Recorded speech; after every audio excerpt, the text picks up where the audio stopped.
You Booked It, Episode 3. Hey, entertainers and performers of the world. I'm your host, Dane Reese, and welcome to You Booked It, where I chat with inspiring entertainers 7 days a week. By digging into their journey, we're going to discover everything you need to do to be a successful entertainer. You know, because training usually skips that part about how to actually make your skills work for you in the real world. Fellow entertainers, my drive here at You Booked It is to share the inspiring and incredible journeys of successful entertainers. We are here to support your journey. So go to youbookeditpodcast.com and join the You Booked It email community where we dig deep into truly actionable things you can be doing right now to help you book that next audition, submission, or gig. If you enjoy this free podcast, please show your support and search for You Booked It on Apple Podcast or your favorite podcast app where you can subscribe so you don't miss an episode, leave a rating and review. And to show our appreciation for your, fingers crossed, 5-star rating and review, I will give you a shout out on an upcoming episode. And now, let's do this. All right, let's get started. I am excited to introduce my guest today, Danni Katz. Are you ready for this, Danni? I'm ready. Let's do it. Perfect. Danni specializes in all things theatrical and originally started in the entertainment industry with musical theater. Since then, she has become a master at editorial makeup, hair, and grooming. Although she is great at the natural look, she excels in period pieces and wig work. Her work can be seen on Erin Andrews and Christina Pink, both NFL sportscasters for Fox, and her role of Key Hair on the movie The Last Summer on Netflix. Having trained under such greats as Dennis Gotts, Laura Polko, Teddy Charles, Sammy Knight, Kayleen McAdams, Kylie Heath, and Nam Vo, to name a few, Danni has taken her well-rounded training and created her own technique. Danni loves to think outside the box and develop new looks that meet each individual's personality. She challenges herself to always create something fresh, sophisticated, and edgy, with a hint of sass. Danni, that is a quick intro of who you are and what you've done, but why don't you tell us a little bit more about yourself, fill in the gaps, who you are, where you're from, where you're currently calling home, and a little bit more about what you do as a professional in the entertainment industry. All right. Well, I guess it all started when we met in college at the Boston Conservatory in Boston, when we studied musical theater. And when I was there, I was in charge of all the hair and makeup for all the main stage shows. I don't know if you ever realized that I did that. Did you? Maybe. But I did. I designed the wigs. I designed the makeup design. The whole basically theatrical look of what the show was going to be. Were you in Heaven and Hell? I was. Yeah. Okay. So I think I did like a white face makeup. I don't even remember. But that's kind of, I did all the drag shows. I remember Dan O'Connor was my muse. Oh my gosh. He was so pretty. He really and is. then that kind of brought me into the drag scene a little bit when I lived in New York. And I think it was always like my other thing. Even in high school, I was super into glam. I always had to learn how to do period makeup because of the shows we were in and, vaudeville days. And, I was always so fascinated by, just all things period and just the different eras of what the looks were. It was so fun. So I think when I, was in New York auditioning, I would always kind of get pulled back into some either hair, makeup, glam. Like people always needed glam for something, and my name would always get thrown around because actors all know each other, and if you know an actor that has another skill, everyone will know you. For sure. So I ended up doing weddings here and there, and some drag queens here and there, and some theater people, and I kind of became known as Danni Does It, which is now my Instagram name, because everyone would always joke, "Oh, Danni does it. Just go to her. You need a haircut, she'll fix it. She'll do it. Like you need an outfit, she's got it." I was kind of a hoarder just costume pieces, and I don't know, all things dress up, because we always just had things from shows we had done, and I just kept everything always, which was crazy. So, I love that. So, and that yeah. transitioned into an entire kind of So, editorial theater or film and yeah. TV career. So I got so busy with it in New York, and I think it's that harsh reality of, can you really make a living doing theater in New York, or do you have something that is still artistic and still makes you happy, and you can actually make a good living doing it? I think there's that aha moment of just being like, okay, I guess this is my path. I kept pushing it off to the side, being like, no, this is my other thing, this is my other thing, but it just kept taking over, and I kept getting so busy doing it that eventually I moved back to LA. I went to a very fancy beauty school, and went into debt doing that a little bit. And I went to a beauty school called Tony and Guy. They invented all of the bedhead hair products, which I always loved. So I was super excited to go there. And it was real. It was hard being, in my mid 20s, going back to school for a different trade and especially because I'd already worked. I'd grown up in the industry. I'd already seen, all aspects of it. And I felt like I went in there knowing a lot of what they were teaching already, Right. but you still have to get your 1,600 hours. So you just have to like basically count down your hours and just get through it. And I graduated first of my class. I think I missed like one day the entire time because I was just trying to like get in and out. I think I missed one day for a wedding I had to, be in, because how that duty works. But I got there early, I stayed late, I got in and out. And then as soon as I was out, I got hired at a salon. I would start a bougie Beverly Hills salon, started at the front desk to work my way up, because if you want to charge, those insane prices, you have to really pay your dues and climb the ladder. And I realized very early on that I did not want to work at a salon, and it was just so cutthroat in all of the worst ways. And so I started assisting for production people. There are all these glam agencies, which basically, people will reach out to agencies to book hair and makeup or stylists or photographers for shoots. So because there's such a market for it in LA and New York, they have agencies that represent us. So I was able to get on a bunch of those agencies' assistant rosters so that I could start working my way up that way, which I was much happier doing than assisting at a salon where you were just doing foils and highlights all day, which can get really boring really fast, if you know what I Right. mean. And I assisted for some really big editorial, hair and makeup people, as you mentioned from that list. And they basically kind of shaped the artist that I eventually became. And, when you assist for really big people like that, and they start to trust you, they'll start, referring you clients, referring you jobs. Like, they actually really do help you. It is a really smart path to take, because, you do things the right way, and people know you as having assisted for those people, so they trust you because they trust them. So Right. it's a It's almost whole, an apprenticeship in a way. yeah, exactly. But it's just a very supportive. I felt like it was much more supportive than salon, which is so dog eat dog. And granted, there are a lot of us, so it's competitive in a sense. But I feel like at least my generation of artists, we all really help each other. Like, if I get double booked for something, I'll refer a job to somebody else that I know, and it always comes full circle. We all really help each other. So it's nice. It's just, it's one of the few industries that I feel like people really look out for each other.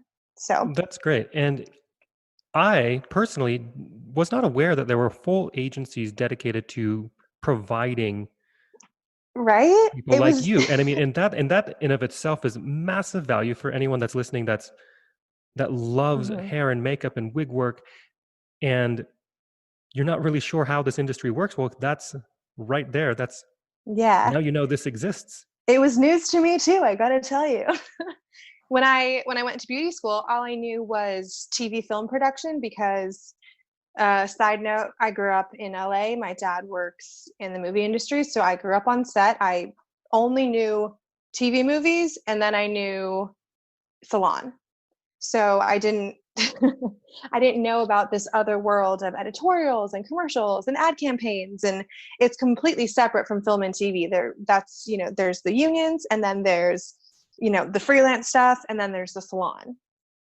So, it's figuring out where you fit. And, there are some people who do it all, who, will do like a show once a year, like a movie here, and then, in between their next show, or if they are writing like an artist train, like if Jennifer Aniston's not doing anything that year, then you have more free time to do more freelance stuff and creative, like editorials and such. But I feel like for the majority of the people are one or the other. For But sure. I really, really enjoy being on a movie set. So I try to do more shows.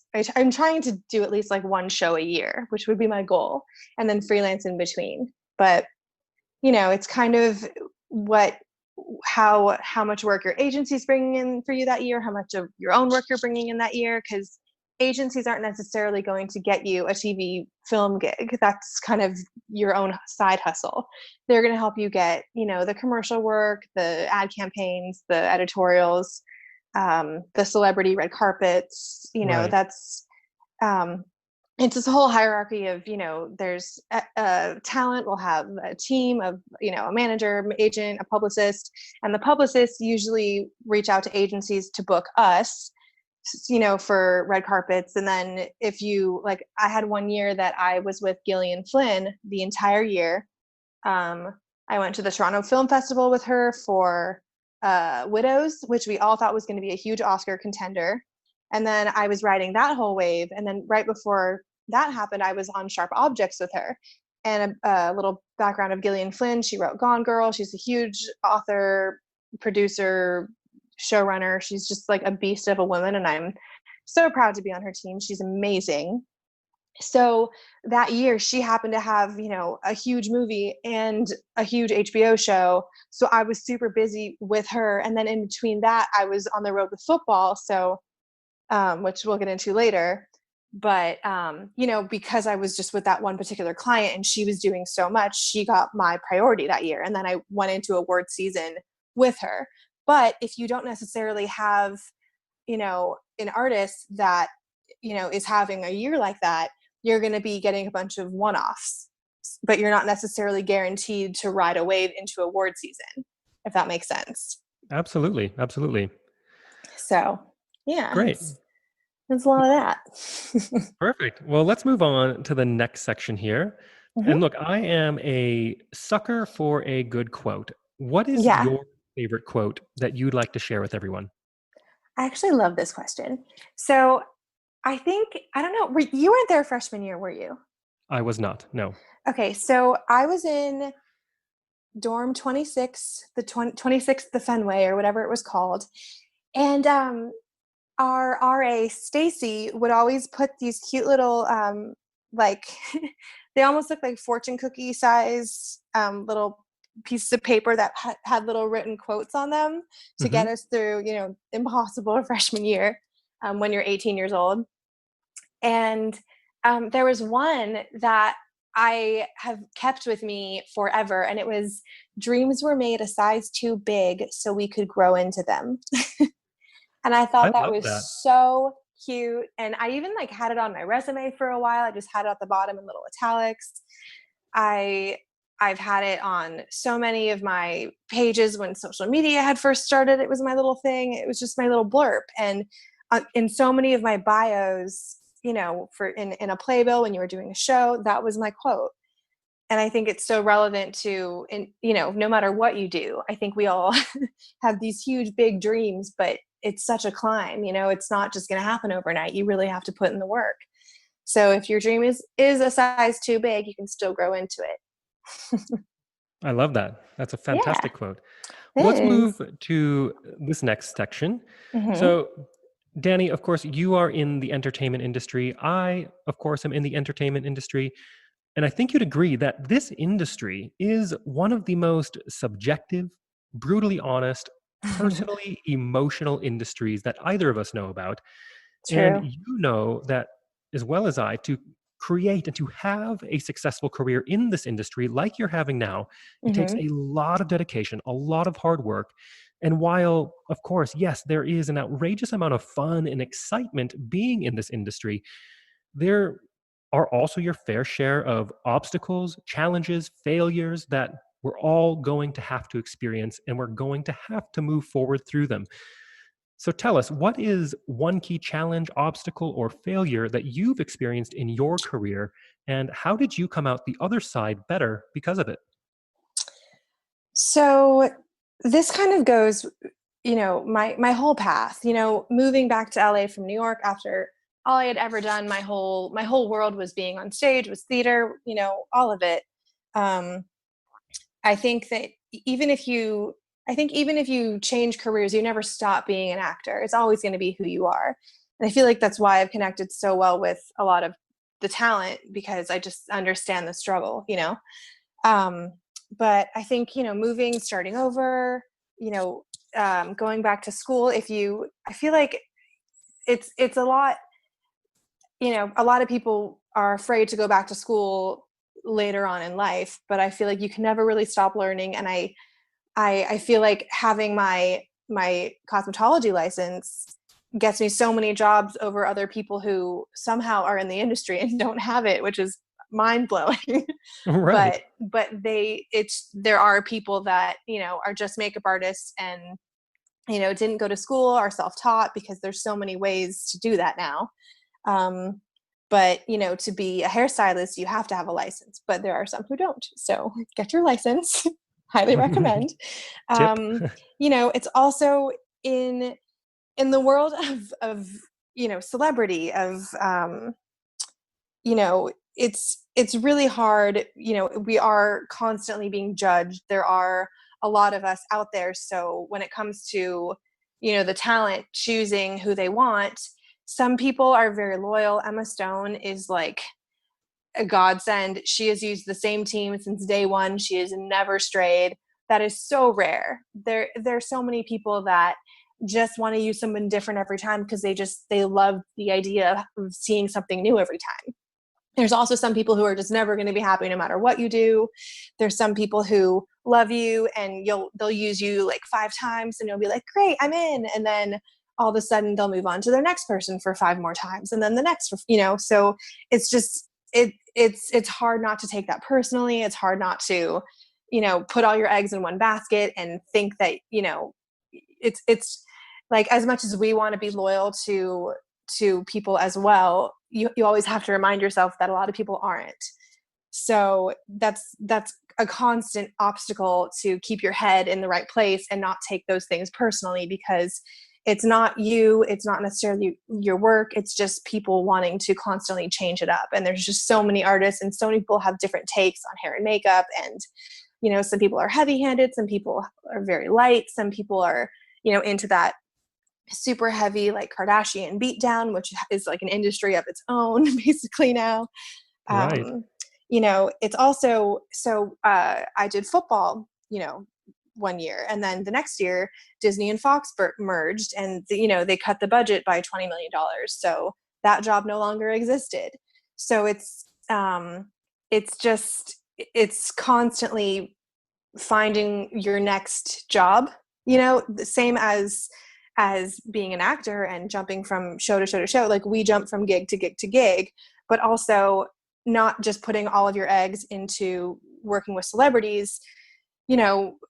Definitely keep your foot in the ad door. Definitely, like, if you can pick up a show once a year, do that. There's so many ways to stay creative and not just rely on one particular path of just going the celebrity way, or just going the movie way, or just going the editorial way, or just the ad way. Like, find a way to do it all so that it makes you happy. And I feel like that has worked for me. Not to expect loyalty from everyone, but just to do the best job that I can possibly do and bring the best positive attitude I can do. Because if you've ever gotten a haircut, like a haircut in a chair, we're therapists. We're the ones that hear it all. We are the closest. We're touching faces. We are all up in there. So coming out of quarantine, it's going to be definitely an obstacle of how we're going to be that close and personal with people, having a shield on. But, we'll find our way out. Of course. And I love that you're just owning yourself and owning the work that you do. You know what you bring to the table and to own Mhm. that. And I'm Yeah, also hearing that it sounds to me that it's really about building those relationships right. in with all those different doors that are open, whether that is the shows, whether that's commercial work or production work or whatever it might be, that it's about nurturing those relationships and then Yeah, exactly. And relationships, even on the celebrity side, even if that person's only used you 5 times, their publicist, their agent, their manager, they know that the talent's like that. Their team saw that they liked your work, so they'll book you for their other artists. So it's all about right, building your network also. So it's not just necessarily pleasing the talent, it's about pleasing their whole team. And you know, it's about building loyalty anywhere you can, even if it's not necessarily from the talent. So right, of course, of course. yeah. Great. Well, let's move on to this section. Hmm. And it is what I like to call your spotlight moment. That moment in time that you realized, yes, I am going to be part of this entertainment industry for my life. Tell us about that. So I think this goes because I've had my foot so far into two completely the same industry, but two different sides of it. So, I was in front of the camera, now I'm behind the camera. Uh, and I think the, the, I guess the best show that I did was this show called, it was L'Accuse's The Wild Party, and Dick Van Dyke produced it and his protege was in it. And I remember after I did that show, I was like, this is what I'm going to do. Absolutely. This is where I want to be. And then right after that show, Dick Van Dyke himself was like, you need to move to New York. You need to go for Broadway. And I'm like, okay, Dick Van Dyke, that makes sense. I'll listen to you. Okay. So I moved to New York, and I felt like I gave it a go, but it was a weird time when everybody on Broadway was a movie star, and there just wasn't a lot of opportunity for new people. I mean, you know how it was. Um, so I felt like having glam as my side thing, and everyone loved that I did glam. Everyone loved how I did it. For them, I was everyone's person. So I think that, you know, just having that moment of just knowing that I had this other thing that I was good at and I could go back to LA and just go for it. Great.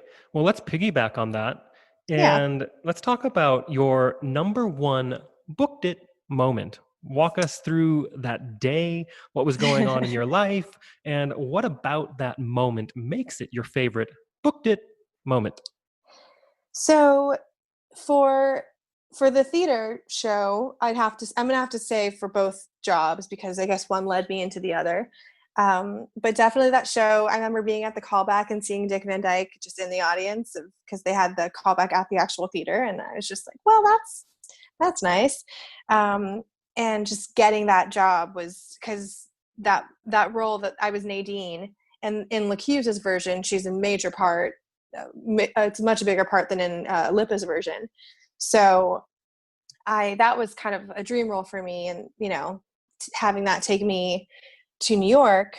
But then, I guess my biggest booked it uh, industry or glam job.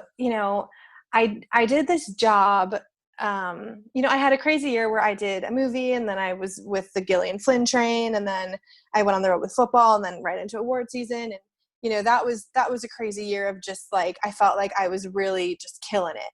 But then the year after, with the budget cuts from Fox, and then Gillian didn't have anything that year, and so everything that I had built up, it just sort of, you know it was very eye-opening to just kind of realize that I always had to look for my next big thing, and just be Right. really excited for the next, big gig, even if it was for 3 or 4 days.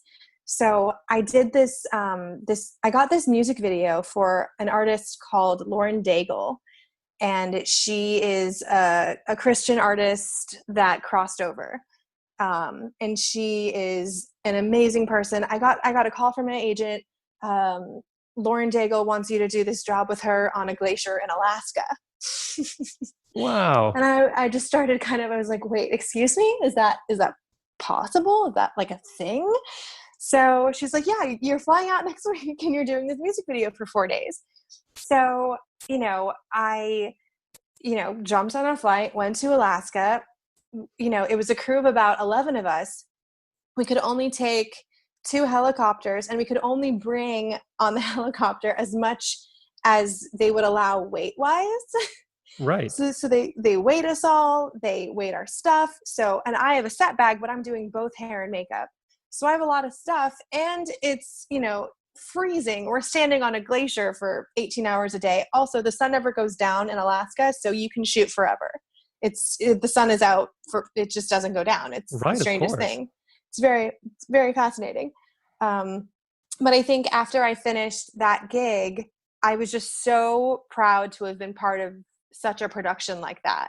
Of everything that I had done, it was just the most amazing team of people. Everybody did jobs that were bigger than their own. We all, it was a small crew of us. We had to make it work. The production manager was flying the drone for the wide shots, and everyone was just picking up. We would all hold extra things. We didn't want to put anything on the ice, so everyone was just picking up everyone's slack, and it was just amazing to be a part of such a team of people that just have each other's back like that, who you don't even know these people, but we all just came together and did that.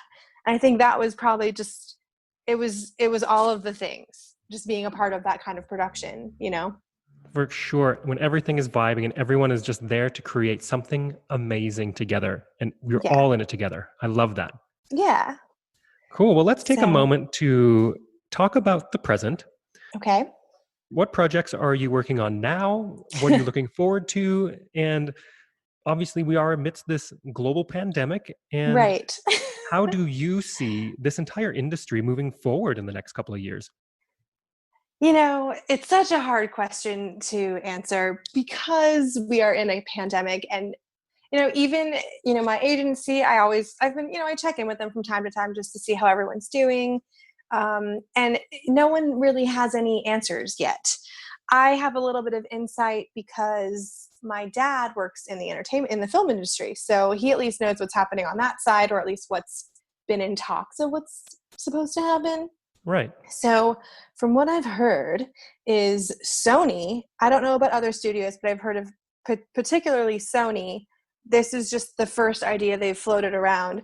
Sony wants to buy a hotel and basically house anyone that is working on the lot out of this hotel. They're going to, take everyone's temperature, and then you're basically kind of, stuck. The production is basically going to have you on lockdown during the run of the show, so that the only people that are staying at the hotel and are going in the vans and are in that stage or wherever they're working are the people that, are only in that particular crew.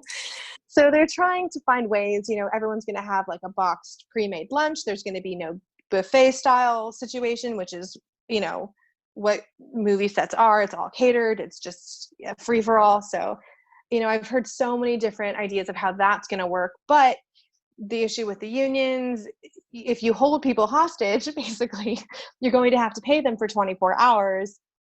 So it's no studio can afford to pay that much overtime. So there's all these clauses. There's great ideas, but then there's the clause of how that could possibly work, and blah blah blah blah blah.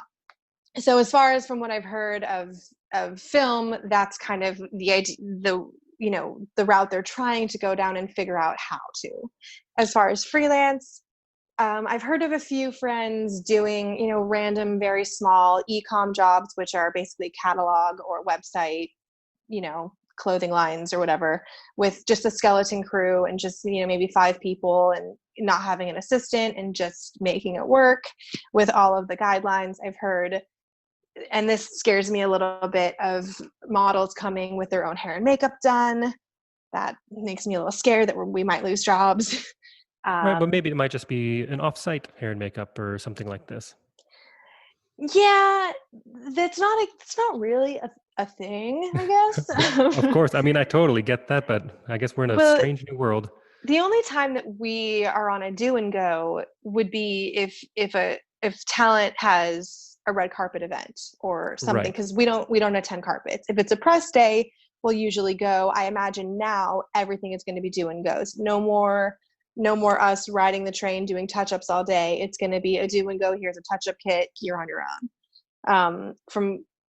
I feel like that's just a way they're going to try to keep the crews as small as possible. So it's not necessarily ideal because there are reason, why we are supposed to be on set all day. There's a reason, we have a set bag for touch-ups, and there's a reason why we have a job. So, it's just we're all just going to try to, you know, make it work any way we can. If that's how it has to be, then we're just going to have to train the talent how to do their own touch-ups. For sure. Yeah, it's So going to be a very unique world moving forward. yeah, for sure. Great. Well, let's move on to one of my favorite sections in the interview. I call Yeah. it the Grease Lightning round. Woo. So I'm going to ask you a handful of questions. I Okay, want you to answer them as quickly and concisely as possible. Boom, boom, boom. One after another. Are you ready? let's go. All right. First question. What was the one thing holding you back from committing to a career in the entertainment industry? I think opportunity, which I realize you have to make your own opportunity. You can't ever wait for it to happen. Perfect. I think that is very sound advice for anybody listening. Yeah. Second question. What is the best piece of advice you have ever received? So I grew up dancing at a studio called Redders Academy of Dance in Agora Hills. And my mentor, who was a top teacher, owner of the studio, always told us to go forth and be brilliant in whatever we did. So I've kind of carried that with me throughout life. I love that. Yeah. Third question. What is something that is working for you now? Or if you'd like to go pre COVID, what is something that was working for you before our industry went on pause? I think what was working was, constantly staying creative and constantly challenging yourself to keep up with, there's always a new beauty product. There's always a new launch of something and keeping up with it. And I think I'm just obsessed with new products and trying new things. And I'm lucky enough to get sent a lot of products at this point in my career, which is I dreamed of the day that would happen. Now I don't even know what to do with it all. Right. But just staying, I'm very informed on what's new, and I whenever I get a product and there's not necessarily a list of what it is, I always will look it up and you know get as much knowledge of it as I can, and then I always get really excited about it, and then I tell my clients, and then it's a whole lot of fun. I'm like, there's this new thing, let's try it. Why not? Why wouldn't you? But moving Perfect. forward, I think everything is just going to be so different because of all the sanitation guidelines, and it's we're all just kind of sitting on a waiting game at the moment. But yeah. Great. Well, let's go to the fourth question. What Hmm. is your best resource, whether that is a book, a movie, a YouTube channel or video, podcast, some piece of technology that you found is helping your career right now? You know, I think during this time, there's been so much um, push for social media. There's been a lot of brand deals people are giving to pro artists instead of influencers to get them to, even if they just demo on themselves how to use the product. Or I feel like that there's no better way you can learn than from a pro. Follow the pros. I know there's this fine line between influencers and pro artists. And everyone has their own style and idea of what they want their glam style to be, I guess. But I choose to, that there's a lot of pros that now have YouTube channels. There's a lot of pros that do video or demos on their stories every day, or have IGTV stuff coming out. So follow those people. Learn from the pros. They know, and people will respect that. So Absolutely. yeah. Fantastic advice. That's a great resource. Yeah. And the fifth question, probably my favorite. If you had to start your career from scratch, but you still had all the knowledge and experience you've collected from your career in this industry, what would you do or not do? Would you do anything differently or the same? So I think every step kind of gets you where you need to be. I think, you know, if I were to give myself advice, it would just be to follow your path, kind of y- take every step as a learning experience. Don't let any one thing defeat you. There's like, as I talked about, loyalty, and there's also this competition with social media and keeping up with it. And I feel like it's so hard to keep your head in the game sometimes when you're overwhelmed with all of that. And you know there's some people who will look at your following instead of your work, and it's hard not to get heady about that. But you just have to keep your head on straight and really focus on just doing what you love and creating art and good work, and just stay on that path, focus on that. Perfect. Great advice. And the last question, what Mhm. is the golden nugget knowledge drop you've learned from your successful career in the industry that you would like to leave with our listeners? I think it's similar to the last answer. I think, follow your path. Don't let anything hold you back. Just go for it. Go forth and be brilliant. Dreams were made a size too big so you could grow into them. It's just do you, get it done. We have a platform to promote ourselves now, if you want to, go that route, and be painting your own face on social media. And as long as you're teaching things correctly, I'm all for it. But try not to get caught up in social media if it's gonna mess you up. But Right. also, it's such a big part of what the industry expects of us now. No one's gonna ever go to my website, they just want to go to my Instagram, so I have to you know keep it updated enough so it just looks like a clean page, and I'm representing who I want to represent as an artist. Right. Absolutely. Yeah, I think social Yeah. media now is so important these days, and everyone needs it. You also almost have to think of Instagram, I would say, as your running resume. Yeah, it's so true. I mean, I have a love-hate relationship with it, because I feel like we're just not the generation of the millennials who like live for it, who, I think TikTok, I looked at it and I was so overwhelmed. I was like, oh gosh, what is this? I can't, I just figured out Instagram. I can't keep up with all of this. Um, but there's so many platforms that are expected to keep up with. I've never had a Twitter, and I feel like I'm so misinformed because I don't have one. But for me, I just have to try not to get overwhelmed by it, but just do as much as I can to stay relevant, I guess. Yeah, Especially now, absolutely. there's so much pressure of what are we doing in quarantine? How are we still, keeping our name out there? And it's a lot of people, doing their own tutorials, or doing, like, I did a tutorial on my mom the other day, and I did some on my roommate before. And it's just any way that I personally don't love painting my own face on camera. I think it's really hard to show. And I really enjoy teaching. So I think it's easier to teach when I'm doing it on somebody else. Right. Um, but, to each their own. For sure. And I think you make a good point where social media, there are so many platforms now, and it's very easy to get overwhelmed keeping them all updated, or maybe it's just trying to stay relevant on all of them and grow your followers. And it just becomes a bit too much after a while. And while it can all be important, I think maybe just choose one, maybe one, maybe two at the most, and just work on that and focus there so you can work on your art, because that's what you're doing all of this for anyway. Hmm. It's not for followers, it's not for looking great on social media. It's Yeah, really so you can do you, and to not lose sight of that. exactly. Well Great. said. Thanks. Well, Danny, it's time to wrap up this interview. So that means it's also time to give yourself a plug. Where can we find you?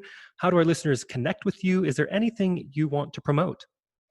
Well, you can find me on Instagram at Danny Does It, Danni does it.